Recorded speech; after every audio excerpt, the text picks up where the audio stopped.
మన మమ్మీల జనరేషన్లోని మనకు పరిచయం లేకుండా మన జనరేషన్లో పరిచయం చేసుకొని ఈ మధ్య కాలంలో మనం వాడుతూ దీని బెనిఫిట్స్ ఇంకా తెలియక చాలా మంది వాడలేని వాళ్ళకైతే మాత్రం నేను చెప్పే బెనిఫిట్స్కి కంపల్సరిగా రేపటి నుంచి అయితే మాత్రం మీ కిచెన్లో ఇది కూడా యాడ్ అయిపోతుంది. ఇది బాగా ఎవరికి యూజ్ అవుతుంది అని అంటే హార్ట్ డిసీజెస్ వద్దు అని అనుకున్న వాళ్ళకి, షుగర్ పేషెంట్స్కి, చిన్నపిల్లలకి, ప్రెగ్నెన్సీలో ఉన్న వాళ్ళకి, అండ్ మాకు ఏజ్ అయితే అయిపోకూడదు, ఏజ్ అయిపోయినా కనిపించకూడదు అని అన్న వాళ్ళకి, మా బోన్స్ బాగా స్ట్రాంగ్ అవ్వాలి అని అనుకున్న వాళ్ళకి, ఇమ్యూనిటీ సిస్టమ్ బాగా పెరగాలి అని అనుకున్న వాళ్ళకి. అండ్ మెయిన్గా ఇందులో ఉండే బెనిఫిట్స్ ఏంటంటో తెలుసా? అంటే ఇందులో ఉండేది ఏంటంటే ప్రోటీన్ ఉంటుంది, ఫైబర్ ఉంటుంది, మన ఫాస్ఫరస్ ఉంటుంది, కాల్షియం ఉంటుంది, యాంటీ ఆక్సిడెంట్స్ కూడా ఉంటుంది అనమాట.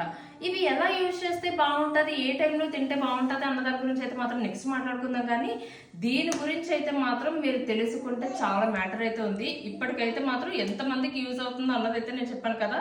నచ్చినట్టుకైతే మాత్రం వీడియోకి లైక్ చేయడం మర్చిపోతే. అండ్ మీకు చెప్పలేదు కదా, ఈ డబ్బా స్టార్ట్ చేసేటప్పుడు, ఈ వీడియో స్టార్ట్ చేసేటప్పుడు ఫుల్గానే ఉండేవి. ఈ లోపు జున్ను వచ్చి కంటిన్యూస్ తింటుంది. తింటునేటప్పుడు కూడా అది బాగుంటుంది అనమాట. స్టార్ట్ చేయండి, ఓకేనా? బాయ్.